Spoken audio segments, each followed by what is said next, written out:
喺元朗呢一片繁華同埋寧靜交織嘅角落，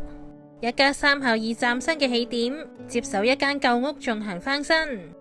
佢哋嘅需求唔繁複，只求簡約、溫暖、舒適。設計師亦精準回應咗呢一個嘅期待，喺487尺空間中演繹出奶油風格嘅生活美學。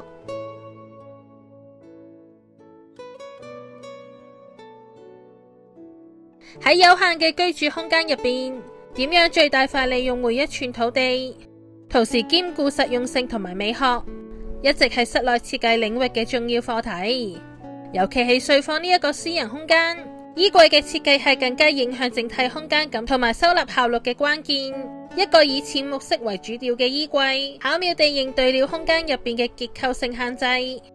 位於衣櫃左側嘅區域，由於需要避開窗戶嘅影響，設計師選擇咗以矮櫃嘅形式呈現。呢一種設計並非單純嘅妥協，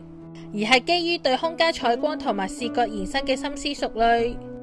矮櫃嘅設計，呢一個高度通常都係低於一般人嘅視線水平，因此喺視覺上能夠有效減少壓迫感，令空間顯得更為開闊。呢一個台面可以被視為一個額外嘅置物平台。想象一下，喺朝早梳妝打扮嗰陣，可以將常用嘅化妝品、飾品或者香水中擺喺呢一度，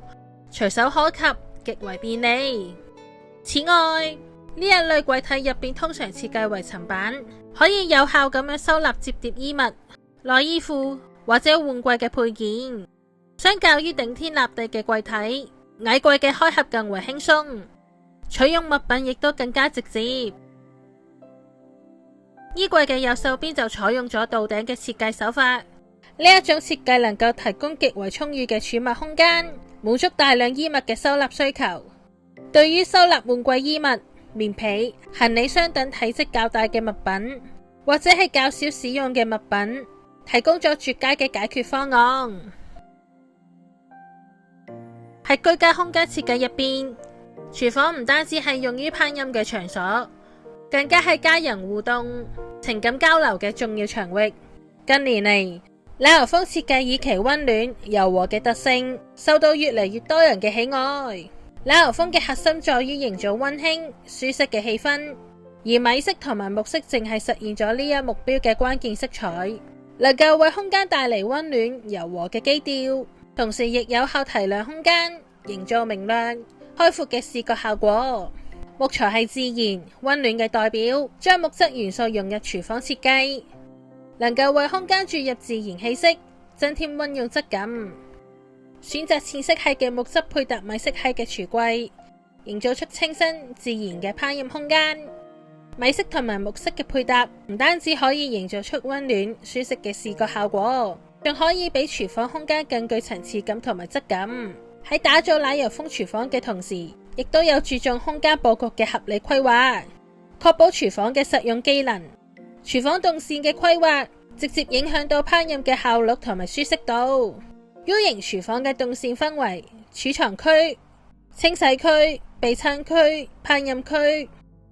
喺規劃動線嗰陣，以盡量縮短各個區域之間嘅距離，方便操作。浴室再唔單止係功能性嘅整潔空間，而係轉變為一個能夠放鬆身心、享受寧靜嘅私密場域。奶油風設計越嚟越受到屋主嘅喜愛，奶油色、米白色、暖白色等等柔和色調都係奶油風嘅主色系。呢一啲色彩能夠帶嚟溫暖感，令空間睇起嚟更加明亮寬敞。配搭木質嘅浴室櫃，都可以為浴室注入一絲樸實嘅質感。淺灰色作為中性調，具有沉穩內斂嘅特質。喺奶油風浴室設計入邊，淺灰色牆壁同埋地板嘅運用，可以起到以下嘅作用。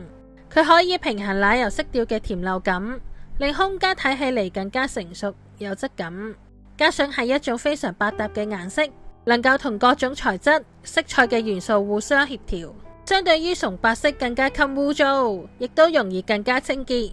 可以減少日常維護嘅負擔。奶油風同埋淺灰基調嘅結合，為浴室設計帶嚟咗全新嘅可能性。佢唔單止可以營造出溫馨舒適嘅空間氣氛，仲可以兼顧美觀同埋實用性，透過合理嘅色彩配搭、材質選擇同埋細節嘅裝飾，打造出一個令人放鬆身心、享受生活嘅理想浴室。